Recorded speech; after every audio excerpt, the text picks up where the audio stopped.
Hello, everyone. Have you ever thought a simple stumble could turn your whole world upside down?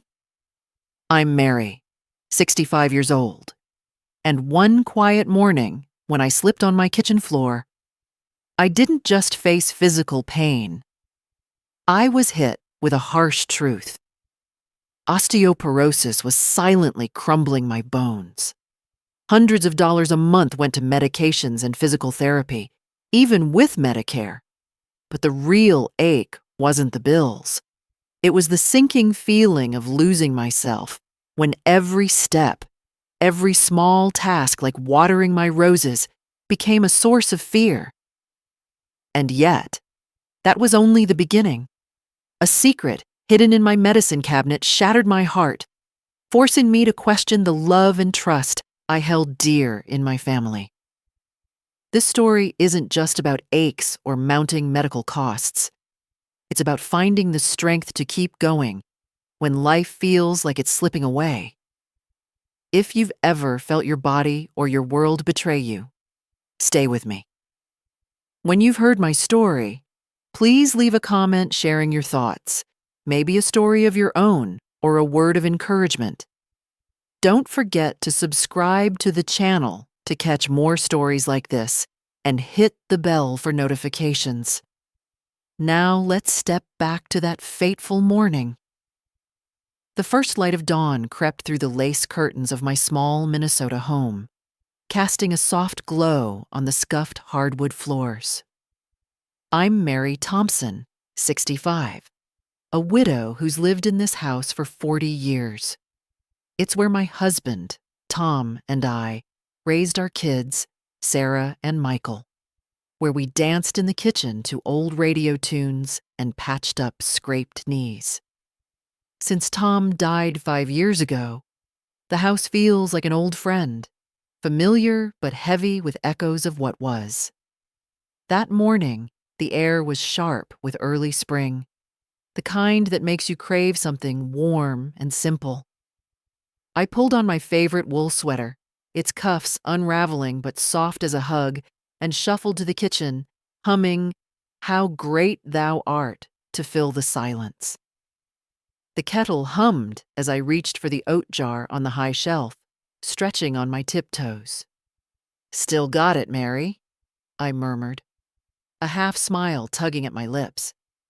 I'd always been proud of my strength, hauling groceries, chasing grandkids, keeping life steady after Tom's heart gave out. Then my foot slipped on the worn linoleum. My hip slammed into the floor, the jar shattering beside me, oats spilling like tiny apologies. Pain shot through me, but worse was the silence. No one to hear the crash, no one to help me up. I lay there, breath hitching, staring at the ceiling as my heart thumped wildly. "Get up, Mary," I whispered, but my body felt like a stranger's, heavy and frail. Gripping the counter, I dragged myself to my feet, wincing with every move. I sank onto the couch, clutching a throw pillow, telling myself, "It's just a bruise. You're fine." But the pain pulsed like a warning, and a quiet fear curled in my chest. I didn't call Sarah or Michael. Sarah's got her teaching job and a new baby. Michael's got 3 kids and a mortgage in Texas. They don't need their old mom whining about a tumble. So I sat there, staring at Tom's photo on the mantel, his grin warm, his eyes steady, and whispered, "I'm okay, Tom. I have to be." But the lie tasted bitter, and the house felt emptier than ever. By morning, the pain had settled into a deep, gnawing ache, worse with every step.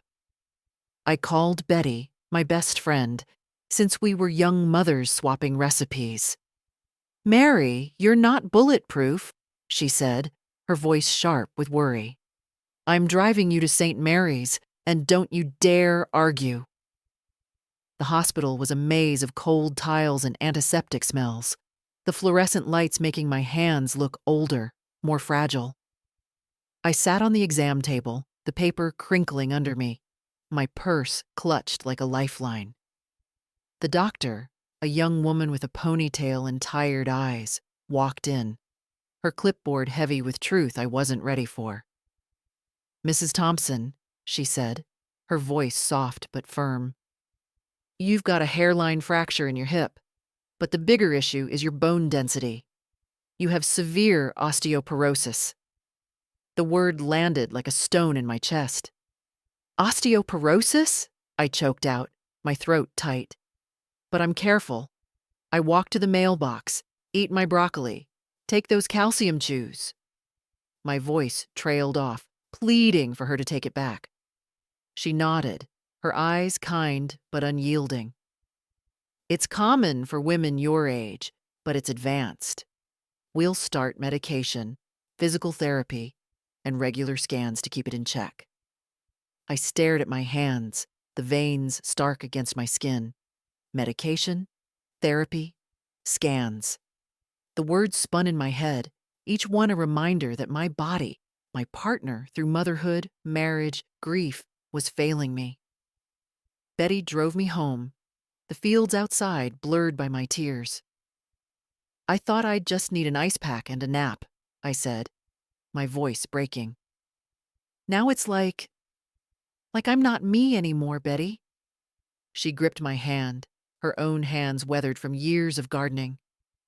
"You're still the woman who held my hand when my Bill died. We'll figure this out, Mary." Promise that night, I sat at my kitchen table, a single bulb casting shadows. I traced the frame of a photo, Tom and me at Sarah's wedding, laughing, carefree. "What now, Tom?" I whispered. The silence pressed in, and for the first time, I felt truly old, not just in years, but in spirit. The weeks blurred into a cycle of pills, appointments, and bills.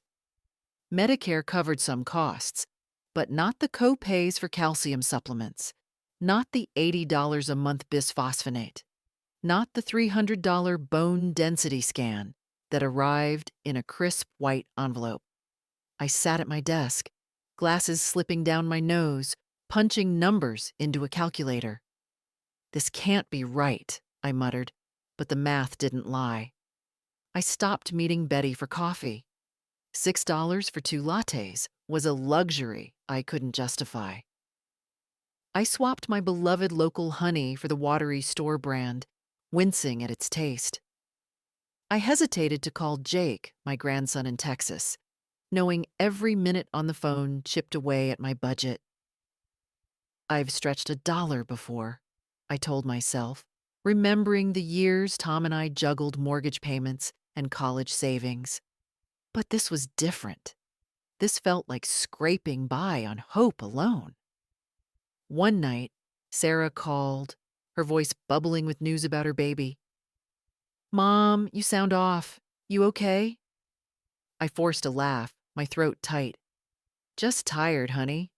Old bones, you know." I couldn't tell her about the bills stacked on my desk, the way I'd skipped dinner twice that week to save a few bucks. She'd want to send money, and I'd rather starve than let her carry my weight. After we hung up, I stood in my kitchen, the same one where I'd rolled out pie crusts and helped with algebra homework. It felt like a museum now, a relic of a life I could no longer afford. I pressed my palms to my eyes, whispering, "I just want to feel whole again." The bills were heavy, but the loss of my independence crushed me. My doctor banned driving after I nearly crashed, swerving to avoid a pothole, my hands shaking too badly to grip the wheel. Betty, or my neighbor, Carl, drove me to appointments. Carl was a widower with kind eyes, but when he carried my groceries, I saw pity in his gaze, and it burned. "I'm not helpless." I wanted to snap, but I just smiled and thanked him. One golden afternoon, I stood at my garden gate, staring at my rose bushes, their petals soft and pink. I ached to kneel in the dirt, to feel the earth under my nails like I had for years. "Just a few steps," I whispered, gripping my cane. But the fear of falling, of lying there, alone, until someone found me, froze me in place. I collapsed onto the porch swing, sobbing into my hands. I used to run this house, I said to the empty air. I raised a family, buried a husband. Now I'm scared of my own flowers. At church that Sunday, Pastor John caught me lingering by the coffee urn, my eyes distant. "Mary, what's weighing on you?" he asked, his voice warm as the summer sun. I twisted my purse strap, my voice low.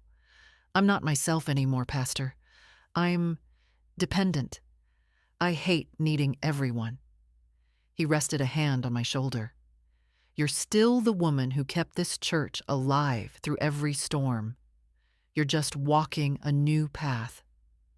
His words were a balm, but they couldn't erase the shame of asking Carl to mow my lawn or Betty to drive me to the pharmacy.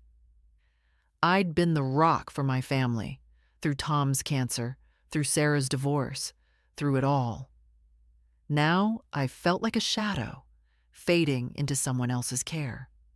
One rainy afternoon, I was sorting my medicine cabinet, hunting for an old prescription to show my therapist. Behind a dusty bottle of aspirin, I found a stack of Medicare statements, their edges curled. I unfolded them, my breath catching. My name was typed neatly at the top, but the services were alien: an MRI in California, a cardiology consult in Oregon, physical therapy in Nevada. I hadn't left Minnesota in years, not since Tom's funeral. My hands shook as I sank into a chair, the papers trembling in my lap. "This isn't mine," I whispered, my voice cracking. I dialed Medicare's fraud hotline, my heart pounding so hard I could barely speak. "Someone's using my name," I told the operator, my words tumbling out. "These aren't my claims." "We'll investigate, ma'am," she said. Her voice clipped. "It could be identity theft." I hung up, my chest tight with a mix of fear and violation. Someone was stealing my life, piece by piece, turning my name into a tool for profit. I paced the kitchen, muttering, "Who would do this to me?" My eyes fell on Tom's photo, his steady gaze seeming to ask, "What's happening, Mary?" I didn't have an answer, only a growing dread that made my skin crawl. The next 2 weeks were a fog of phone calls, forms, and sleepless nights. Medicare confirmed the fraud. Someone had used my information to file fake claims, pocketing thousands. I sat with Betty at her kitchen table, the statements spread out like a betrayal in black and white. "Who could get your details, Mary?" she asked, her voice gentle but probing. I shrugged, but a sick feeling twisted my gut. I don't know. Maybe someone I trust. My mind flashed to my family: Sarah, Michael, my granddaughter, Emily. I hated myself for thinking it. "It can't be them," I said, but my voice was thin, unconvincing. Emily had visited last summer, crashing on my couch for a week. She'd been distant, always on her phone, but I'd told myself she was just young, distracted. She'd hugged me when she left, her arms tight around me. "Love you, Grandma," she'd said, her voice soft. Could she have rifled through my desk? Taken my Social Security card? My Medicare number? "I'm a fool for even thinking it," I told Betty, tears spilling down my cheeks. But the thought that someone I love could do this, it's tearing me apart. Betty slid her chair closer, her hand warm on mine. "You're not a fool, Mary. You're human. We'll find the truth together." But that night, I lay awake, staring at the shadows on my ceiling. I'd poured my heart into my family, every sacrifice, every late-night prayer. The idea that one of them could betray me felt like a crack in my soul, one I wasn't sure I could mend. The truth came on a gray Tuesday, rain drumming against my windows. A Medicare investigator called, his voice flat. Mrs. Thompson, the fraudulent claims traced to an address in Minneapolis. The name is Emily Thompson, my granddaughter. The girl I'd raised when her mother died, who'd slept in my arms after nightmares, who'd drawn me crayon hearts. I sank into my armchair, the phone slipping to the floor. Emily had taken my documents during her visit, used my name to fund a fake medical scheme, cashed out while sending me Christmas cards with snowmen, and "Love you forever, Grandma." I stumbled to my dresser, yanking out her last card. "Why, Emily?" I sobbed, clutching it until the edges crumpled. "I gave you my heart. How could you?" My tears soaked the paper, blurring her handwriting. I called Sarah, my voice a ghost. "Mom, I'm so sorry," she said, sobbing. "Emily's been lost, dead, bad friends. But this, I didn't know she'd hurt you like this." The betrayal was a knife, sharper than my fractured hip, deeper than Tom's death. It wasn't just my name she'd stolen. It was my trust, my love, the belief that family was sacred. I sat in the dark, rocking back and forth, whispering, "How do I live with this?" The investigator pushed me to press charges, but the thought made my stomach churn. As I sat in my garden the next morning, the roses blooming despite the rain, I knew I couldn't let anger define me. "I won't let this break me," I said, tracing a petal with my finger. "I've survived too much for that." I wrote Emily a letter, not to send, but to set myself free. "I forgive you," I wrote, tears dripping onto the page. "Not because you deserve it, but because I deserve to breathe again." I burned the letter in the fireplace, watching the flames carry my pain away. I joined a senior group at the community center, where women with silver hair and warm smiles shared stories over weak coffee. One day, I told them mine, my voice shaking but unbroken. "I thought I was done," I said, meeting their eyes. "But I'm learning to be strong. Not the strength of youth, but the kind that comes from choosing to keep going, even when your heart's in pieces." They reached for my hands, some crying, one whispering, "You're a warrior, Mary." Now I walk slower, my cane clicking against the floor. I ask for help without shame, laugh during calls with Jake, and tend my roses, their scent a reminder of life's stubborn beauty. My heart bears scars, but it's still mine, still beating, still open to mornings that feel like grace. To every woman out there feeling small, feeling broken, I'd say this: your strength isn't gone. It's in the tears you've shed, the forgiveness you've found, the courage to face another day. You're not just surviving, you're writing a story of grace, one trembling, beautiful step at a time. Thanks for listening. Don't forget to subscribe and please share your story in the comments. I'd love to hear what this means to you. Your voice matters, and I look forward to connecting with all of you.